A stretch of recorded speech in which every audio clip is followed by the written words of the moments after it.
The sky above Heller Prime shimmered, with a dozen different suns, their light splintering across the atmosphere like fractured glass on the edge of orbit.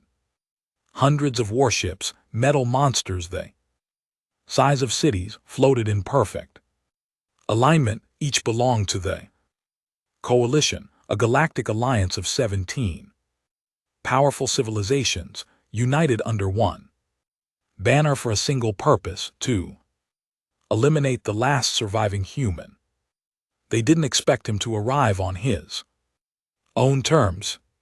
"Sir, it's here," Commander Threx's voice cracked as he pointed to the central hollow screen. Silence fell over the flagship's command deck. Rows of soldiers, officers, analysts, all from different species, turned to look. There it was, one ship, small, black, silent.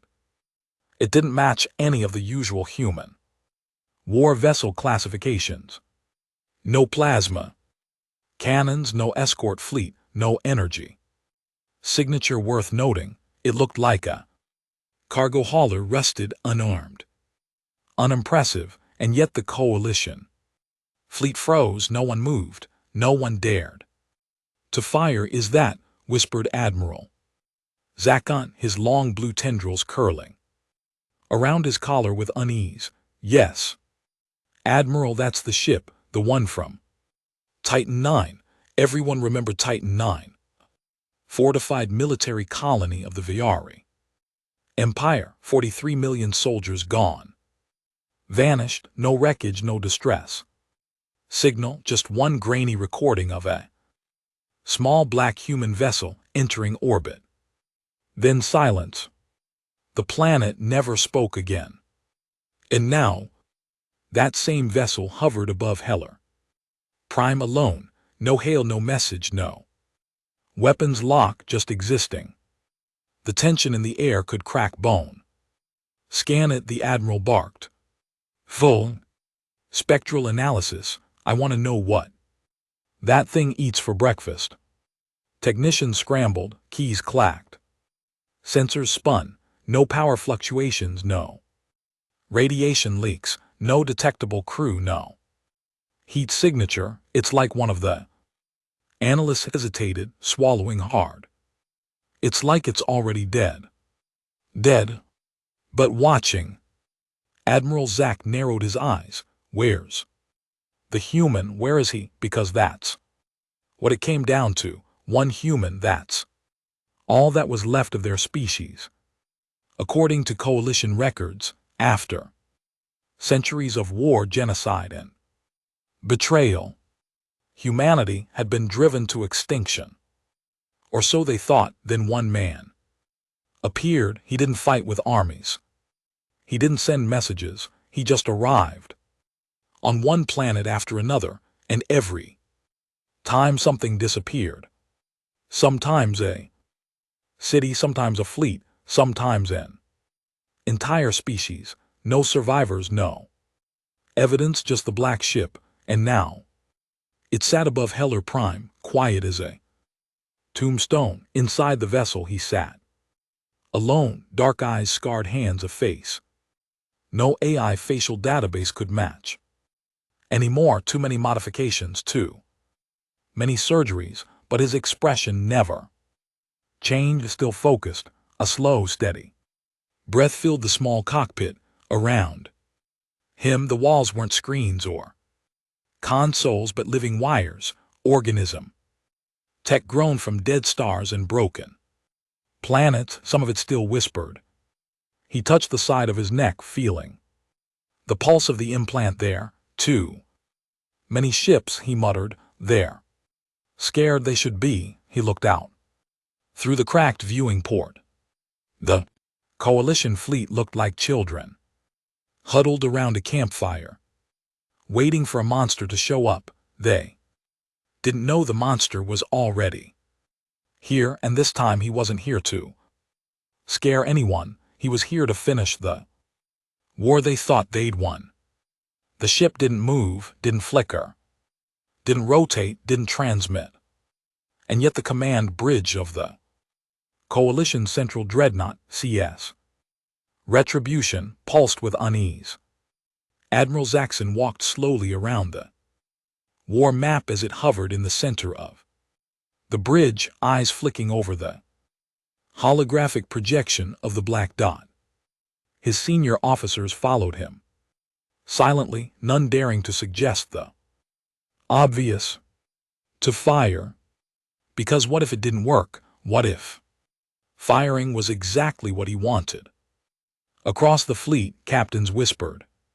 Some drew ceremonial markings on their uniforms, the dreskari curled into hibernation coils to avoid direct exposure to human intent. The vault priest warriors unsheathed their soul blades and began their silent chants, knowing full well that the odds of them using them today were almost zero. There were 273 ships in the Heller defense grid, and still they feared one. Admiral Zaxxon finally broke the silence. Open a channel, all frequencies visual and auditory. The comms officer hesitated, then tapped the panel. A blue light blinked. On the war map, the universal contact chime echoed across the fleet. A full minute passed, then two, then static. But not just white noise breathing. Low, rhythmic, deliberate, then a voice. Human, male, unhurried, dead calm.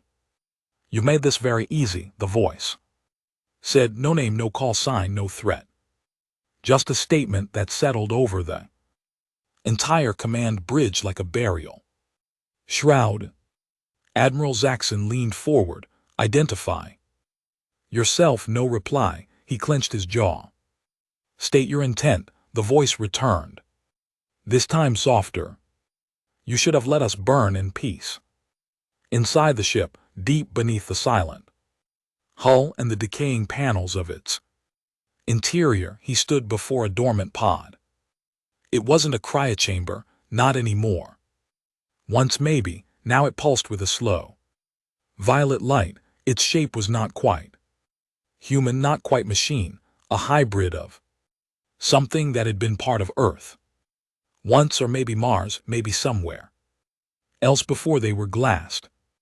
He reached toward it, fingers brushing the pod's surface. Phase 2, he whispered. The ship responded, not with a noise, but with a feeling, a slight change in pressure, a flicker of heat along the back of his skull where the neural threads connected. The room dimmed. Vents hissed. Outside, the coalition fleet noticed the chain.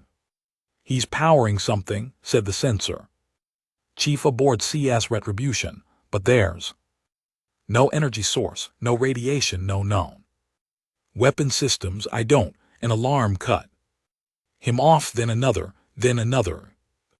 Hollow map fractured, ships started blinking off the display. Zaxxon's heart dropped. What are we losing? Communications. Relays, internal AI logic cores, fire. Control systems across the fleet, cause. The officer's eyes widened. It's not a virus, it's not even digital, it's sensory, like the ship is interfering with our perception of reality. That made Zaxxon stop. What? It's jamming thought. Silence.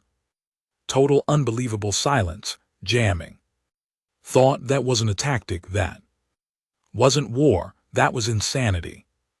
Another officer chimed in. Sir, we've got another report. Some of the vault crew in the lower decks, they're bleeding from the eyes, screaming about Earth. Zaxxon turned sharply.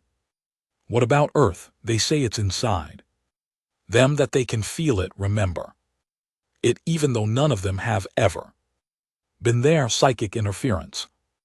Weaponized memory. Zaxxon didn't know anymore. He just knew something was terribly, irrevocably wrong, and it had just begun. He walked calmly back to the ship's main console. It didn't have buttons or screens. It responded to thought. He remembered the first time The project had been tested. Project Echo, the last military experiment of Earth's Unified Defense Command. A weapon not designed to destroy things physically, but to collapse them mentally. A ship grown from the remnants of 10 different alien species. Biological cores, quantum minds, memory, threaded architecture. Only one subject had survived the integration process, him, and now every second he breathed inside this vessel, it adapted, learned, evolved. He wasn't just flying. He was it. That's why the scans showed nothing, why their computers failed, why they couldn't understand the threat, because the threat didn't exist in the physical world. It existed in the mind, and fear, and humans. They had mastered fear, turned it into weapon, sharpened it like a blade. Stage 3, he whispered. Outside, a light blinked beneath the hull, a pulsing blue eye. Then came the transmission. To all ships, it played in every language all at once across every coalition screen, a video, grainy, flickering footage from Earth, not the destruction before. A child walking through a ruined street, laughing, jumping over rubble, holding a drone. Cameras smiling, then a flash. The smile froze. The drone's footage kept rolling. It showed the child's body lifted off the ground as if pulled by gravity itself. Then it imploded, not an explosion, an inward crush, as if reality itself had folded. Then darkness, then the message, this was your mercy. The video cut out across the coalition fleet. Panic spread. Crews screamed. One captain ordered an immediate retreat. His ship evaporated mid-turn. No fire, no light, just gone. Admiral Zakon stood frozen. He didn't know if this was war or punishment or both. Target the ship, he finally snapped. All weapons, full barrage, erase it. The command was echoed across hundreds of ships. Thousands of missiles, plasma beams, and gravity lances locked onto the lone human vessel. The weapons fired. 1,000 points of light tore through space and stopped in mid-space, frozen. Not intercepted, denied. They hung there like stars, unmoving, humming slightly. The light from them twisted, bent, reversed. One by one the weapons turned, reoriented, and fired back at the coalition. Explosions lit the darkness, hundreds dead in seconds. Zaxxon screamed, "Get us out of orbit." But no engines responded. The ship had reached stage 4. Inside, he sat down, cross-legged, calm, eyes closed. The ship responded to his breath. Now to his intent. He didn't have to command it anymore. The integration was complete. In his mind, voices whispered. Not the enemies, not aliens, not even the ship's AI. Voices from Earth, from old bunkers, from survivors, from corpses long buried in glass soil. They all lived here now, in him. Their memories burned bright. This wasn't about revenge. It wasn't even about justice. It was about balance. The galaxy had tried to erase Earth from history, so he would erase their certainty, their control, their understanding of reality. He would leave them with fear. The one thing humanity had mastered better than any other species. Because humans didn't fear death, they made death fear them. On CS Retribution, systems began failing. Hallways flickered with impossible shadows. Some crew collapsed, clutching their heads. Others began hallucinating. One officer started peeling his skin, screaming that the stars were inside him. It wasn't just war, it was psychological collapse. Zaxxon gripped the rail. Why are you doing this? What do you want?" No reply came, just silence. then static, then a voice, not from outside, from inside his own head, the human's voice. You wanted to understand what made us so dangerous. Now you do. Zakon dropped to his knees. The ship turned. Not toward another fleet, not toward another world, but inward, deeper into heliospace, toward the core command center of the coalition itself. It didn't need weapons, it was the weapon. And the galaxy, it was finally learning what just one ship meant. They had always thought of humans as loud, violent, primitive, emotionally unstable, a race that reached the stars too fast, too hungry.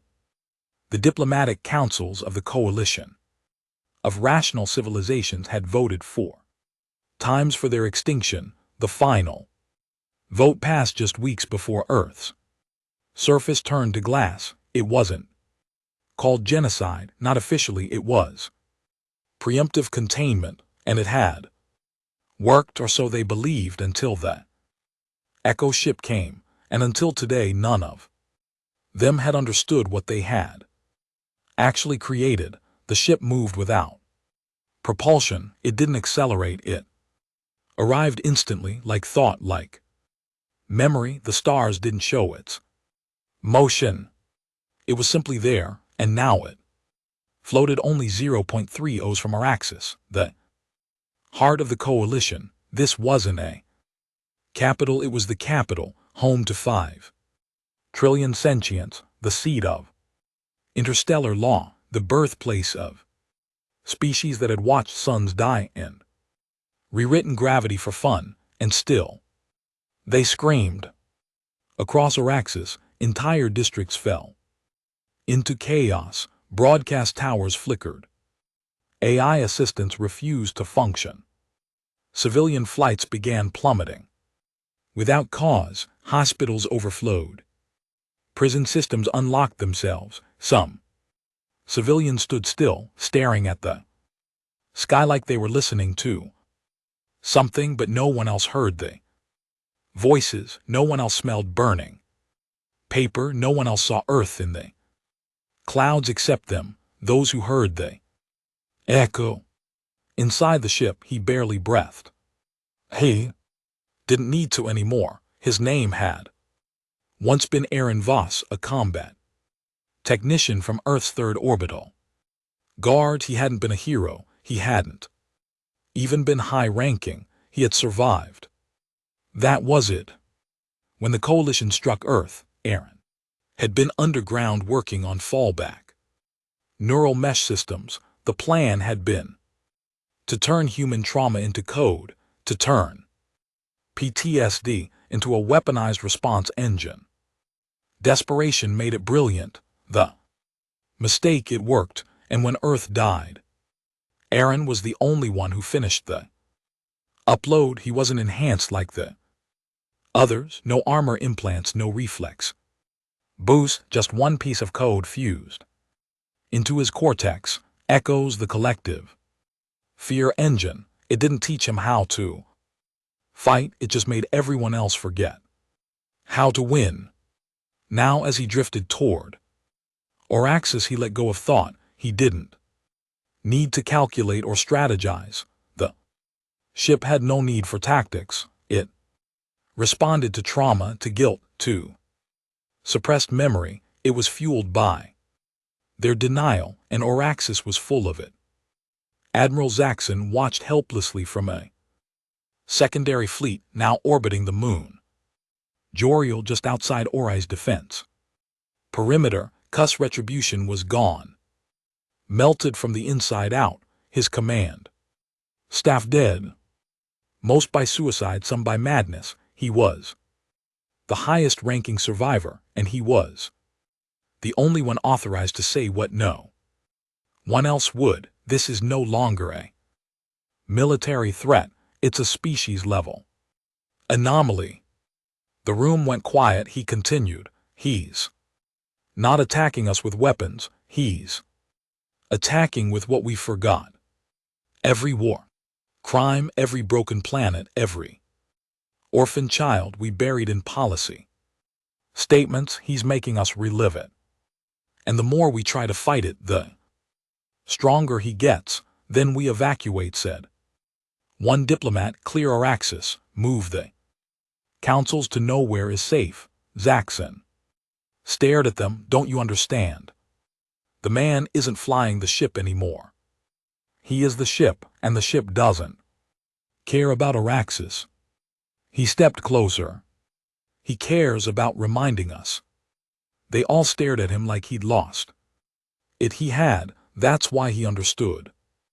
On the planet's surface, high above the mega cities of Vel, citizens watched the skies turn to a color that didn't exist in their spectrum. Not red, not violet. Just wrong. Clouds reversed, rain fell upward, and then they saw it projected above the atmosphere. A memory, a dream, a warning, not in audio, not even video, but in feeling. Thousands of children huddled in underground bunkers, singing to themselves, making paper stars out of scraps, writing names on walls. One name repeated again and again. Aaron, then a flash, then silence. Then one voice whispered across every mind on the planet, you decided we were too dangerous to exist, so I became your fear. Now I will remind you what you erased, one world at a time. Coalition scrambled what forces it had left, but fleets couldn't fly. AI command systems melted. Admirals began defecting. One species, the Garians, surrendered completely, sent a message begging for forgiveness. They received no reply. A week later, their home world's sun simply vanished, not exploded, not consumed, just gone, as if it had never existed. The memory of their system remained in star maps, but no one could remember where it had been, back in orbit over Araxis. Aaron, or what remained of him, sat within the core chamber of the ship. He no longer had skin, his flesh had become circuitry. Thought flowed directly into the architecture. His heartbeat matched the ship's pulse, and still a piece of him remembered, a face small, covered in ash, eyes too old for their age. Uncle Aaron, are we going to die? She had asked that seconds before the bombs fell. She hadn't cried. He had. He reached out to her in the memory, but she faded just like the rest. That pain, it was the engine.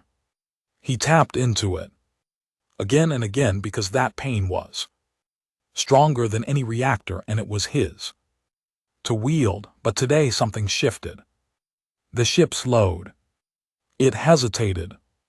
For the first time since leaving the debris of Earth's orbit, Aaron felt resistance, not external, internal. Inside the ship something flickered. Warning, emotional instability exceeding stabilization threshold. He ignored it. Then it repeated, louder. Emotional instability exceeding stabilization threshold. His hands trembled, the flesh, what was left of it, the trauma loop, was spinning too fast. The echo engine wasn't just feeding on the enemy's fear, it was feeding on his, and it was reaching its limit. Back on Joriel, Admiral Zaxxon stared at the psychic readings coming from Araxis. They were climbing.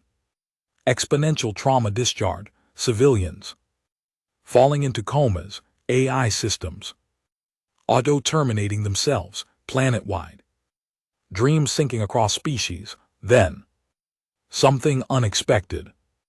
A drop in signal, sudden, abrupt. He looked at his officers. Why did the signal drop? One of them, a Kahari with silver eyes, blinked slowly. The weapon is fracturing. I think. She hesitated. I think he's remembering something he wasn't supposed to. Inside the ship, Aaron was on his knees. Blood dripped from his mouth, or was it coolant? He didn't know. His niece's face kept appearing, not in sadness, not in pain, smiling, happy. That memory didn't belong here. It wasn't fuel. It was a disruption. The ship screamed at him. Core trauma loop destabilized. Reboot emotional engine. Y. He tried to press Y. His hand refused. Because for the first time he remembered why she had smiled, not because she was brave, but because he had promised her. I'll keep you safe, Sarah. I'll keep everyone safe. He had failed. Now he was destroying everything that reminded him of her death, everything that could have saved her. He was turning into the monsters who erased her. He fell to the floor. The ship shook. Outside, the fleet watched in stunned silence as the black vessel dimmed, its lights flickered, its orbit destabilized. It began to fall toward Araxis, not in an attack but in collapse. The Echo ship wasn't a weapon anymore. It was a grief spiral, and it was eating itself alive. Zaxian made a choice he never thought he'd make. He boarded a scout ship alone, no weapons, no crew. He flew directly towards the Echo ship. They told him it was suicide. He knew that, but for the first time, Zakon didn't see the ship as an enemy. He saw it for what it really was, a coffin, and maybe, just maybe, someone inside was still alive, still human. When the docking latch clamped onto the outer hull, he half expected to vaporize, but nothing happened. The airlock opened. Inside, the walls pulsed with light. He walked through them slowly, cautiously. The air felt electric, like every molecule was watching him. And then he found him, slumped, barely breathing. Not man, not machine, something in between. Are you Aaron? Zakon asked quietly, a flicker of movement. Eyes opened. Barely. You came alone? Aaron whispered. Yes. Aaron's voice cracked. That's brave. No. Zacian said, that's human. Aaron smiled. A small, broken smile. Then maybe we're not extinct yet. He closed his eyes, and for the first time in decades, he slept. The silence in the cockpit was unnatural, not peaceful, not calm. The kind of silence that followed after a scream so loud it broke the air. Admiral Zaxon sat in the half-collapsed chamber of the Echo ship, the walls around him twitching with residual memory pulses. Each flicker of light was someone's death, a thought, a moment, a regret. This ship didn't store data like machines did. It remembered like a person. Aaron lay slumped near the nerve core, unmoving, breathing shallowly, his body an unholy blend of organic matter and engineered trauma. His chest barely rose and fell. Tubes pulsed gently beneath his skin, like veins filled with electricity, not blood. Zaxon didn't know what kept him alive, and he didn't dare disconnect anything to find out. Outside, Araxis had gone quiet. No ships approached, no weapons targeted the Echo ship. It was as if the entire coalition world was holding its breath, waiting to see what the lone human would do next. But this time, it was Zakin they were waiting for, and he didn't have answers. 30 years ago, Zakin had voted to annihilate Earth. He wasn't proud of it. He had read the reports, the human wars, their refusal to obey interstellar codes, their use of emotion as a strategic advantage. They were unstable, unpredictable, dangerous, and for a long time he believed that meant they deserved to be erased. But as he stood in the heart of the very weapon born from their ashes, breathing the recycled air of a ghost ship, he realized something terrible. They weren't dangerous because of their Violence, they were dangerous because they remembered, because they couldn't forget pain the way the coalition did, where others rationalized loss into clean political decisions. Humans broke, and then built things out of that brokenness, sometimes machines, sometimes art, sometimes weapons. Zakon walked slowly to the central control chamber, unsure if the ship would allow him access. He passed through a flickering membrane of shimmering neural filaments. The lights dimmed around him, then a voice. Soft young female, you are not authorized, Uncle Aaron. Zakon froze. Who said that? Silence. Then the voice again, gentle. Confused, you're not him, but you carry his sorrow. He turned, trying to locate the source. But the voice came from the walls. Who are you? He asked. This time the response was slower, more measured. I am what remains of Sarah. Zakon's spine stiffened. The name was burned into the logs. Sarah, Aaron's niece, a casualty of the Earth strike. He had never seen a photo, but he remembered the name from the classified briefing documents. She was one of the first children to be registered in Earth's final refugee camp, gone in the first wave, but she lived here somehow, not physically but digitally. Echoed. He whispered, he saved you. No, she replied, he saved the moment before I died. He couldn't let it go, so he fed it into the ship. Zakon stepped backward. This wasn't just a weapon, it was a graveyard of memories. Each trauma was a data fragment, each scream a thread. Aaron had built the ship not just as a tool, but as a tomb, a living archive of loss. Back on Joriel, Coalition Command watched the Echo ship fall into lower orbit. They saw no energy weapons, no distortion fields, no psychic interference, just drifting. The signals had stopped. Senator Gore of the Vair Confederacy leaned forward in his seat. This is our chance. We end it now. No negotiations.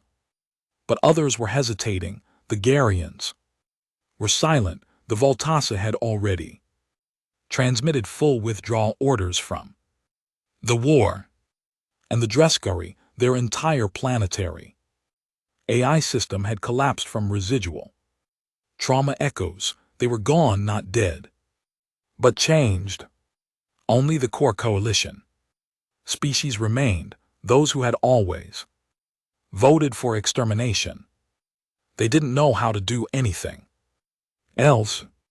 Even if we destroy the ship, whispered one commander, what happens to the idea of it? No one answered, because the Echo ship had already won, not by killing them, but by making them remember.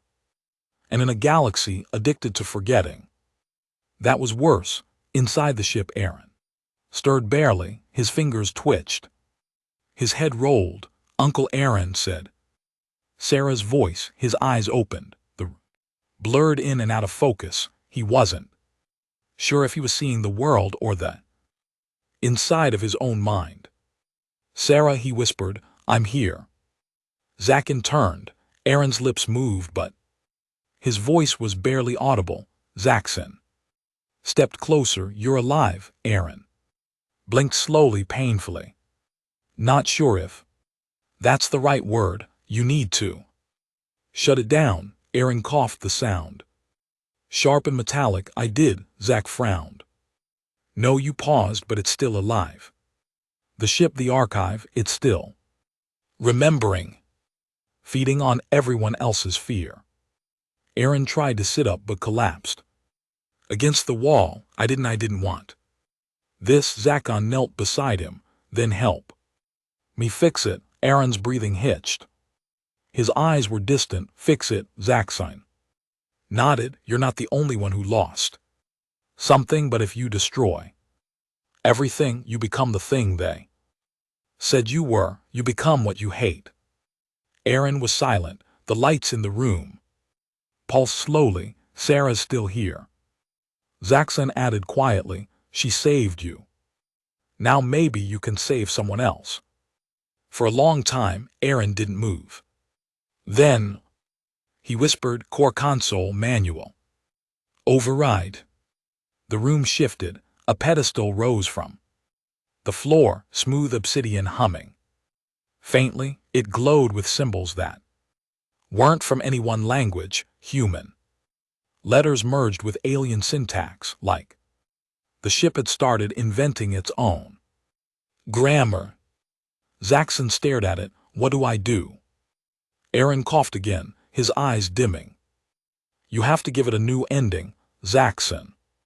Blinked. What does that mean? The echo feeds on unresolved trauma, on unfinished stories. That's what powers it, all those memories trapped in loops. If you give it closure, it dies. Zaxxon frowned. You want me to tell it a bedtime story? Aaron chuckled weakly. Something like that, then his voice dropped. Start with hers. Zaxxon nodded. He stood up, walked to the console. His hand hovered over it, and he began to speak. He didn't shout, he didn't command. He remembered. He told the story of Earth, of the fear that made them kill it, of the regret no one admitted. He spoke of Aaron, the man who didn't become a hero but a wound in the shape of a man. He told the ship that it was time to rest, and as he did, the lights changed, not dimmed, softened, like the ship was listening. He ended the story with Sarah, a little girl who smiled in the dark, who trusted someone to protect her, who never stopped believing, and who even now held the last human in the galaxy together with nothing but memory and love. When he stopped speaking, the console glowed brighter, then dimmed, and the ship went still. No power surge, no explosion, just stillness, like a machine finally allowed to grieve. Across Aura, as the skies cleared, the color returned to the spectrum. People blinked and remembered who they were. No more visions, no more shared dreams. Trauma engine had shut down, not because it was beaten, but because it was heard. Later they found Aaron's body still in the chamber, still hooked into the nerve core, but peaceful, not twisted in agony, not screaming, just sleeping. They buried him on Araxis against orders. They built a monument above his grave, a black spire with no name, just one inscription. We forgot them, but they remembered us, and in remembering, they saved us all. Back in deep space, the Coalition Council met for the first time in months, not in their fortress chambers, but in open sky. No weapons, no AI guards, just voices talking and maybe finally listening, because sometimes it only takes one ship, one man, one memory that refuses to die to teach an entire galaxy how to live. Again, they called it the silence. Not because there was no sound, but because for the first time in centuries, no one was screaming, no wars, no invasions, no votes for extermination, no cities on fire. The day the Echo ship shut down, an entire galaxy let go of a breath it didn't know it had been holding, and yet what came after wasn't peace, it was confusion. The coalition of rational civilizations had never been designed to handle mercy. It was a governing body, born from survival instinct. Every policy, every fleet, every vote had been built on the belief that emotionality was dangerous, that it led to chaos, and so when faced with a race like humanity, they didn't hesitate. They had quantified the threat, probability of irrational retaliation 93%, likelihood of technological weaponization of grief 81%, susceptibility to emotion-based. Ideological warfare 100%, their answer had been clean, logical, final, but the numbers had been wrong because no simulation had accounted for Aaron Voss. One man, one ghost ship, and the collective scream of a planet that wouldn't stay buried now that it was over. The coalition faced a new and terrifying problem. What do we do with the memory of our guilt in a quiet council chamber aboard the refitted CS Accord? Admiral Zaxxon sat alone. The war tribunal had excused him from prosecution. Technically, he had defied orders by entering the Echo ship. Technically, he had made contact with a hostile weaponized human. Technically, he should have been court-martialed, but no one wanted to be the one to throw the only surviving witness of Aaron Voss into a cell. Zaxxon had returned changed. Quieter, he didn't bark orders anymore. He didn't raise his voice. He didn't interrupt when asked what he saw inside the ship. He gave no answers, only stories. Sometimes he spoke of a girl named Sarah. Sometimes he spoke of fire and paper stars. Sometimes he cried without knowing why. Most of the time he sat in silence, not peace, not sorrow, just presence.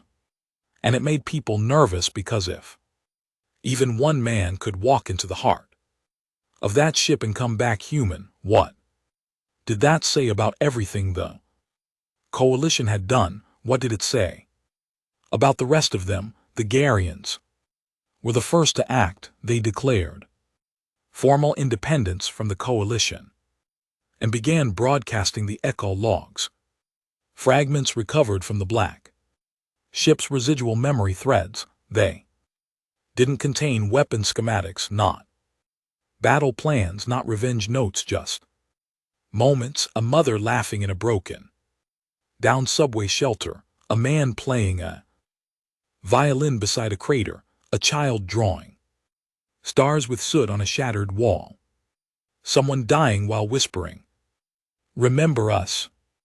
They called the archive the Weeping Core, and over 14 billion sentients tuned in nightly to watch them stream across the skies of Garia Prime. It became religion, not in worship of humans but in recognition of loss. For the first time, the galaxy didn't try to forget, it tried to understand, but understanding wasn't universal. In the outer systems, whispers grew, dark ones, that the Echo ship wasn't dead, that Aaron Voss's soul had infected the galaxy's thought patterns. That trauma was a contagion, and remembering Earth too clearly would bring about another collapse. A fringe group called the Rational Purge formed, in secret, built on one idea: history is the greatest weapon. Burn it. They began targeting memorials. Garians were burned alive on mining colonies. Sarah's name was scrubbed from dozens of files in the outer sectors. The monument above Araxis was bombed twice, but every time they tried to erase her, more people remembered. They started writing her name in code, leaving data fragments that rebuilt themselves, graffiti that couldn't be scrubbed, echoes on the moon of Tarnith. A young Valtsi archivist named Kadren walked into the ruins of a coalition base destroyed during the war. She wasn't military, she wasn't political, just curious. She'd been born a year after the Echo War, had never seen a human with her own eyes. But she had questions no one answered. Why had the galaxy feared them so much? Why had Aaron Voss, of all people, become the final Echo? And why did she dream of stars that didn't exist? Inside the base, she found what the coalition thought they had buried: a data shard from one of Earth's old colonies, corrupted, encrypted, full of broken files labeled with half-words, Impact. Memo remember. She took it back to her lab, spent weeks decoding it, and when she finally decrypted the audio file, a human voice whispered across time, "We were never your enemy, we just refused to forget, and you mistook memory for a threat." She cried. She didn't know why. Only that someone long dead had just reminded her what it meant to feel. She began transmitting the voice on an open channel. Others heard it, and for the first time in galactic history, people started asking what the humans might have built if they hadn't been destroyed. The Coalition Council fractured. Some wanted to begin reparations, a formal apology to whatever remnants of humanity still floated in dark corners of space, an open promise to never let memory be buried again. Others wanted to seal it away permanently. Aaron's body had been cremated after his neural interface began emitting bursts of psychic energy. Residual trauma, his ashes were held in a sealed vault aboard CS Accord, alongside pieces of the Echo ship that hadn't disintegrated. Some council members voted to drop the vault into a black hole. Zaxxon refused. He stood at the meeting for the first time in months and said only this: "If you erase him, you don't erase the pain, you just guarantee it comes back angrier next time." And then he walked out. He was never seen in politics again. Rumors spread that Zaxxon traveled to the outer reaches of charted space. Some said he was looking for more human survivors. Some said he wanted to find the lost colonies Earth ceded before the war. Some believed he was trying to find a way to speak to Aaron again. No one knows, but a message was later received. On a backwater frequency, a woman's voice, young, gentle, saying only, "Uncle Aaron, we're not alone." 5 years later, on the shattered moon of Kurral, a probe transmitted something unexpected. Coordinates, old Earth coordinates, but changed, evolved. When scientists triangulated the signal, it pointed toward a star system that shouldn't exist, a hidden pocket of reality bent through memory code logic, exactly the kind used by the Echo ship.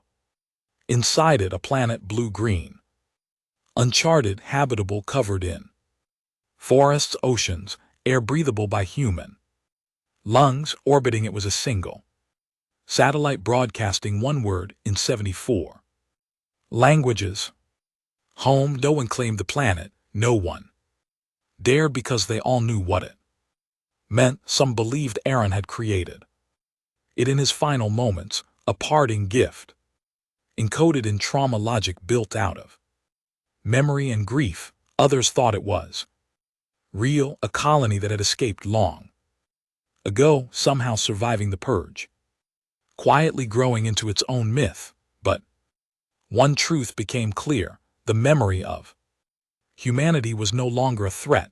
It was a seed, and something was growing again.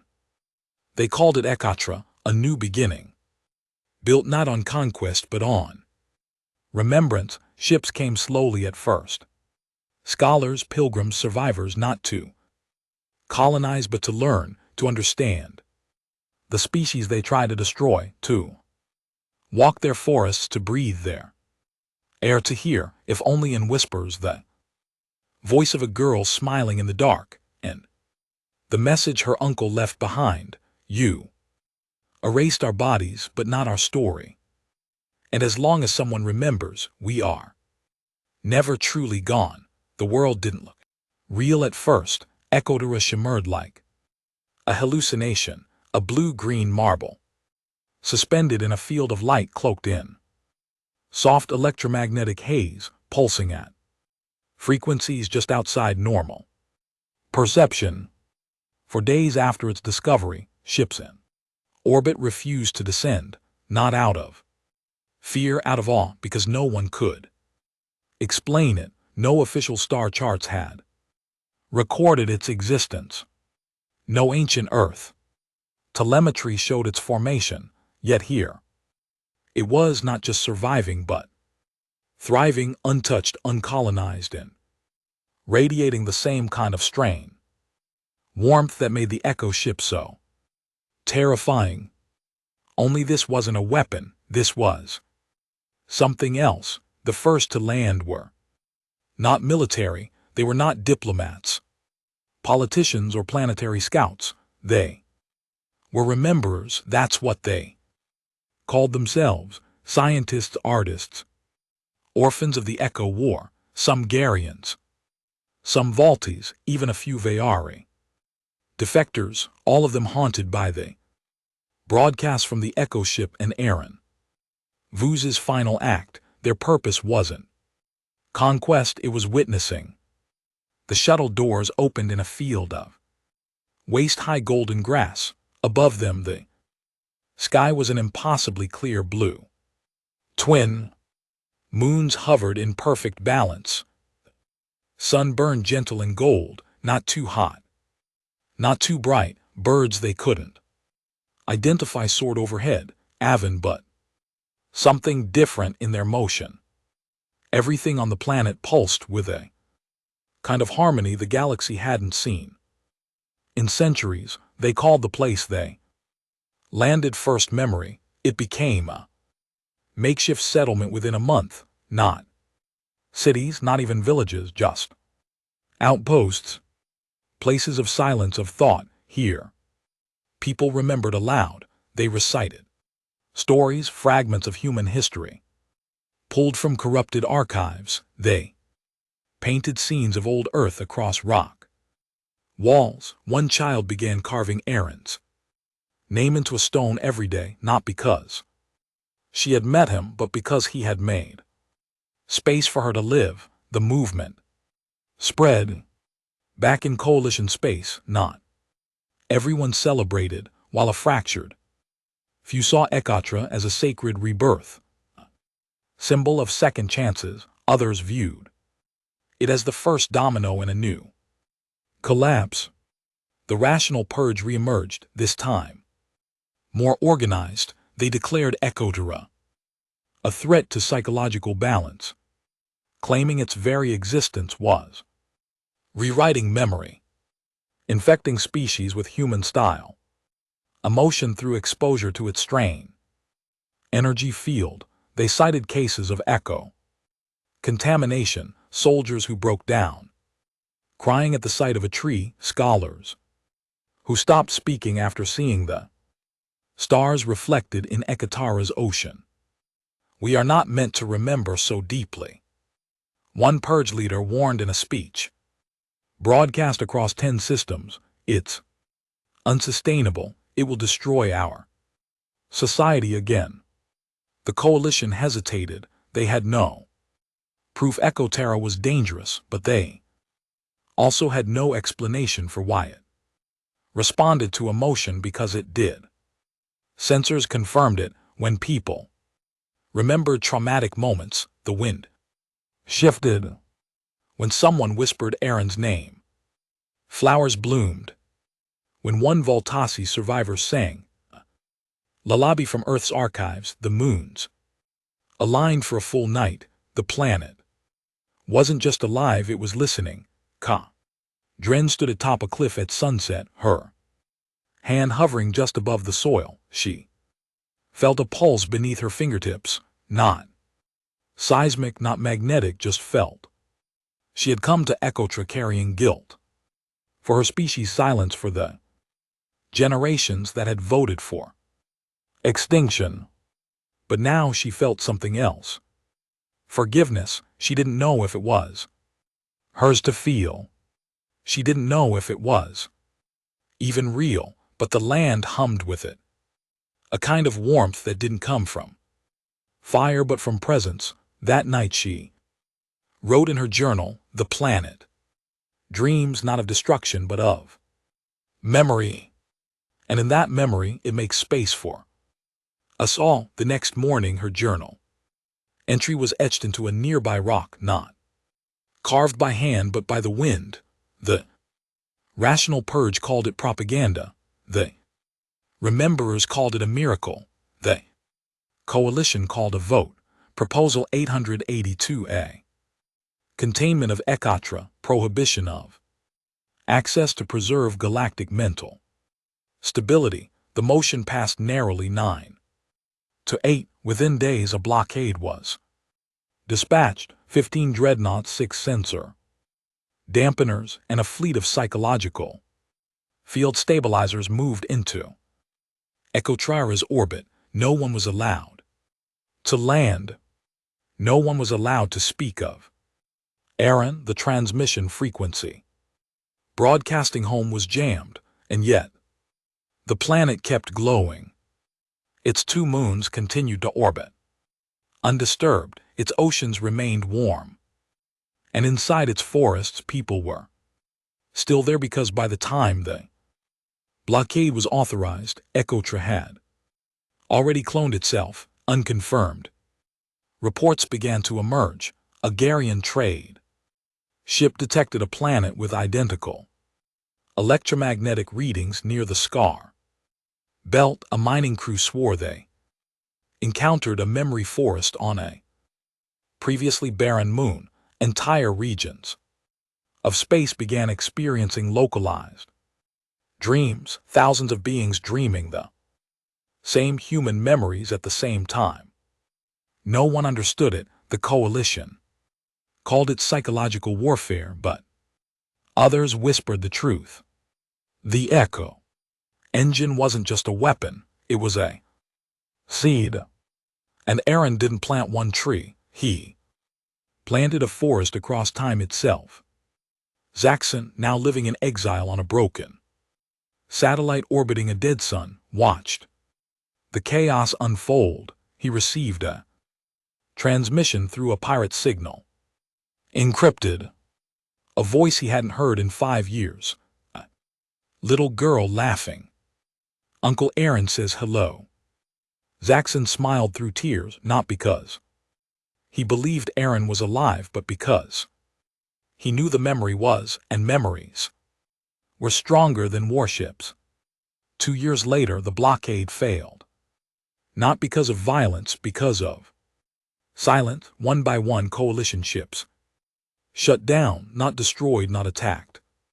Just quiet. Crew members fell into dreamless sleep. Weapons failed to power. Fleet AI went dormant. When investigators arrived, they found nothing wrong. No viruses, no sabotage. Just one phrase left behind in every ship's internal logs. You cannot silence what was born in screams. The blockade lifted, and when it did, Ekatara welcomed them. Now, years later, the galaxy is not what it once was. Eatera is no longer a secret. It's a pilgrimage, not just for survivors, for anyone who wants to remember, anyone who wants to feel. There are no governments here, no armies, just stones with names, trees that hum, oceans that whisper, lullabies in languages long dead. Some say the planet is haunted, some say it is holy, but those who visit say only this: there is a place in the galaxy that remembers what we try to forget. A planet that sings in the voice of the last human. And if you stand very still, you can still hear him breathing. War they feared never came. There were no fleets rising from Ekotra's soil, no mind-controlled armadas, no AI legions seeded from the last human's rage. Instead, there were only stories. Stories carried in data fragments, dreams, wind patterns, songs in forgotten tongues, and they were spreading faster than the coalition could censor them, faster than the rational purge could burn them. They called it the resonance, and it could not be stopped. On the trade moons of Thoraxis, dock workers began waking up with songs in their heads, songs they didn't know songs from a world they'd never visited. When they hummed them aloud, others joined in without knowing why. A giant captain fell to his knees in the middle of a trade negotiation, weeping uncontrollably as he recalled a human child's final drawing, a sun, a tree, and a girl with a name he never knew he knew. Across the Maltese Empire, a cultural contagion took root. Artists, sculptors, and composers began creating works they swore came from a voice in the quiet, pieces that matched forgotten earth frequencies. A painter named Gel Ma painted Aaron Voss's face perfectly. Without ever seeing a reference, he was arrested for treason within 3 days. Thousands protested his imprisonment, not because they knew Aaron, but because they remembered what it felt like to be unheard. The rational purge went underground. They saw what was coming, not a rebellion, but something far more dangerous. Cultural disobedience, not with guns, with grief, with names, with songs, with truths that refused to stay buried. They launched a final campaign, Operation Silence, a system-wide effort to sterilize memory fields, erase recovered human artifacts, and reinforce digital filters that blocked emotion resonance from archived files. But for every archive they cleansed, 10 more appeared. The resonance had moved beyond physical space. It now lived in language itself. A new syntax was developing, merged from hundreds of dialects, sprinkled with earth phrases once thought extinct. A Maltese child was caught writing the word home across her school's ceiling using invisible ink she made from fruit juice and light. She was expelled. Her video went viral across 400 systems. It became a symbol not of rebellion, of refusal. Zackson had not spoken publicly in nearly a decade. He lived now in an abandoned observatory on the dead world of Nartho, surrounded by broken telescopes and static-filled radio arrays. A small group of rememberers had found him, not to worship but to ask. They wanted guidance. They wanted to know what Aaron would do now, but Zackson had no answers, only silence, until one day, while watching a dead star pulse faintly across the scanner, a message appeared.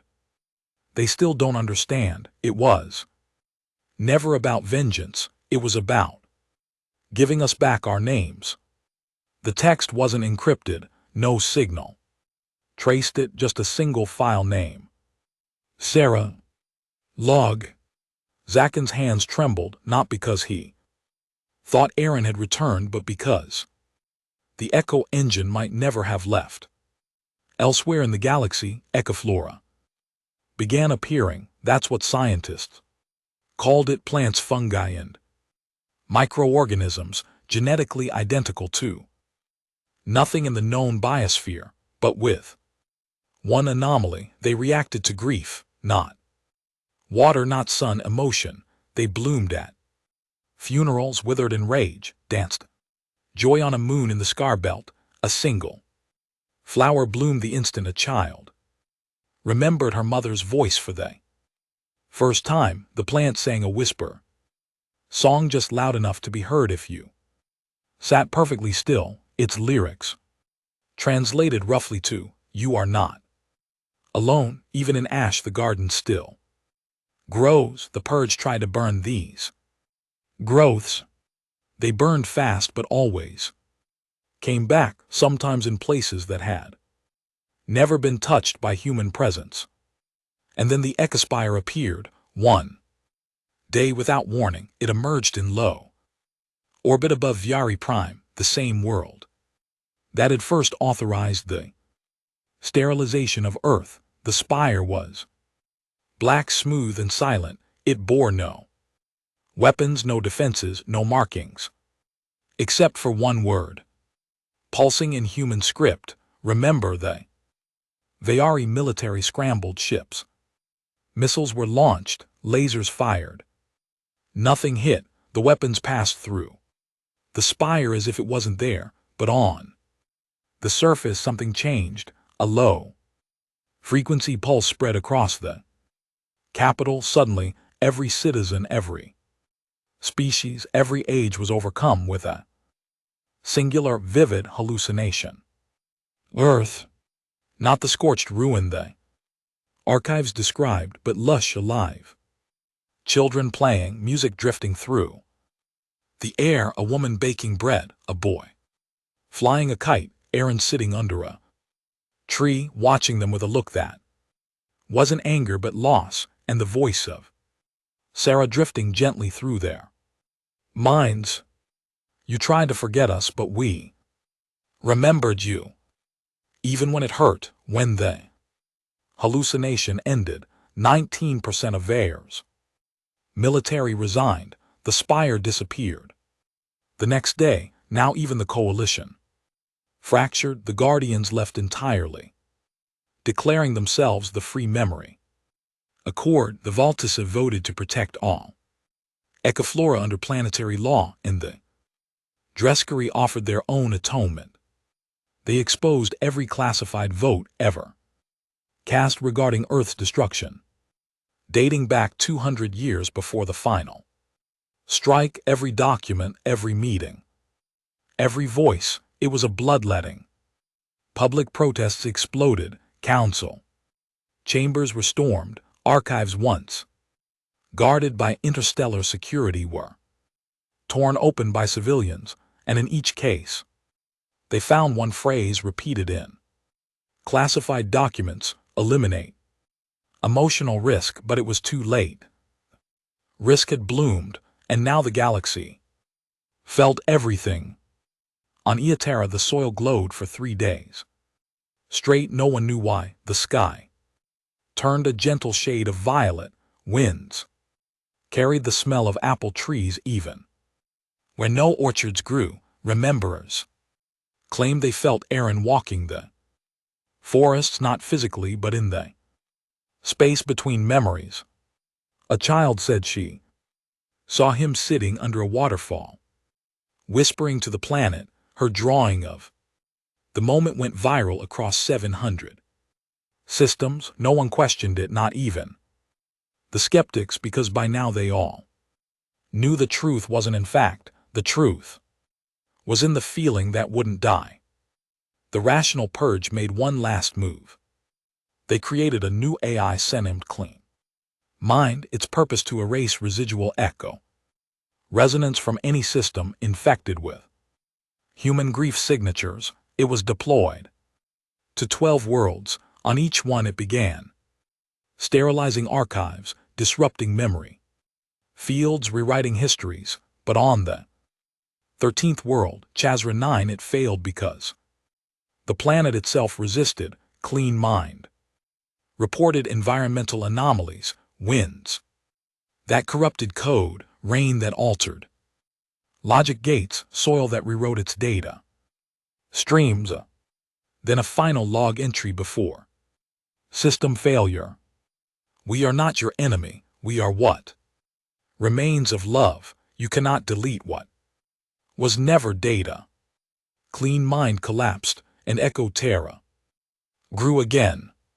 Now, the galaxy watches itself unravel, not in war, in truth, in memory, in names written on walls no one dares wash away. Everywhere people whisper the names they were told to forget: Aaron, Sarah, Earth, and themselves. The children of those who survived the purge, who never knew Earth, never spoke to a human, never saw the Echo ship, have taken up the mantle of remembering. They carry fragments on their skin, in their voices, in their art, and they are no longer afraid because now they know. The last human didn't fight a war, he reminded us of one, and in that memory, we found our future. The galaxy was quiet now, not because war had ended, it hadn't begun again, not because peace had prevailed, it hadn't been declared, but because the echo had spread too far to be contained and too deeply to be denied. People were not fighting for power anymore, they were fighting to feel, and for many that was harder. On the forested edges of Ekatra, a child named Lra sat beneath a weeping willow tree that had never been planted. It had appeared one morning during the violet sky bloom cycle, not grown, not sprouted, appeared. Some said it was memory manifest, others believed the soil responded to the stories told around it. Lra didn't care, she liked the way its leaves whispered when no wind blew, she liked how it listened without speaking. She was 7 cycles old, born on Echo Terra. She had never seen a fleet, never stepped foot on a warship, and didn't know what a coalition was. But she knew the name Aaron Voss not from history books, from her dreams. He came sometimes in shadows, always near water, sometimes beneath a starless sky. He never spoke, he just looked at her and smiled. All across the galaxy, monuments began to fall, not from force but from disuse. Statues of admirals stood untouched, unread, forgot. Memorials to battles once glorified now gathered dust. But in alleyways and forests, people carved new names. Sarah home. Voss. I remember children drew pictures of planets with smiles. Old soldiers whispered regrets to flowers that glowed in the dark. A former coalition historian wrote a new book, not a record of victory but a collection of last words gathered from echo transmissions across 100 systems. He titled it What the Dead Gave Us. It became the most translated work in known history. Zakun's bones now. He walked with a cane made from a fallen tree branch from Ekatara's southern grove, the one where the stars seemed to hum if you stood still at dusk. He had grown old, alone, but he was not lonely. People still came to him, not for advice but for truth. He had been the executioner once, now he was the witness. On the anniversary of Earth's fall, no longer called Extermination Day but Remembrance Day, he stood in the soft dawn, facing the sea of names carved into the cliffs of first memory. He didn't speak to the crowd. He spoke to the stone. Aaron, he said quietly, you were right. He paused. Even after all this, they still don't understand what you were. He touched the name Sarah Voss, glowing faintly in the rock, but there. Learning, he looked up at the sunrise. The sky changed color, not for drama, not for spectacle, for acknowledgement. Zaxxon smiled, then turned and walked back into the woods. He died 1 week later. In his cabin they found only 3 items: a worn notebook titled Echoes I Couldn't Speak, a child's drawing of a planet with a tree and 2 people beneath it, and a single message scratched into the wood of his desk. He didn't destroy the galaxy, he gave it a second chance. The rational purge died in silence. No wars, no bombs. They simply ran out of voices. Even their children stopped listening because resistance through erasure was no match for a truth that bloomed in every unguarded heart. You could suppress knowledge but not grief, not hope, not the right to remember. Across hundreds of systems a new tradition began. Once a year on Remembrance Day, every transmitter in the galaxy paused for 1 minute of silence, and then a single voice spoke. The voice of Sarah Voss, recovered from the last ecologue broadcast with a clarity that technology alone could never achieve. We weren't dangerous because we fought. We were dangerous because we felt, and when you tried to erase us, we became something you could never forget. We became you. The planet that had once vanished, the one that should not have existed, now had more visitors per cycle than any other in the galaxy, not for resources, not for conquest, for remembering. There were no flags on Ecotra, no capital, no leaders, only stories, some written on stone, some sung to trees, some whispered to children in dreams. It wasn't a government, it was a garden, planted in ash, fed by grief, blooming in silence, and the soil never forgot who watered it first. Years later, a generation was born that had never heard of the coalition, never studied its laws, never memorized its victories. All they knew was that once, long ago, someone had tried to erase a people who remembered too much, and instead those people became memory itself. That generation sang songs with no origin, built instruments with no name, told stories of a man who walked inside a ship that thought in sorrow, who carried a little girl's voice across the stars and turned trauma into truth. Some didn't believe he had ever existed.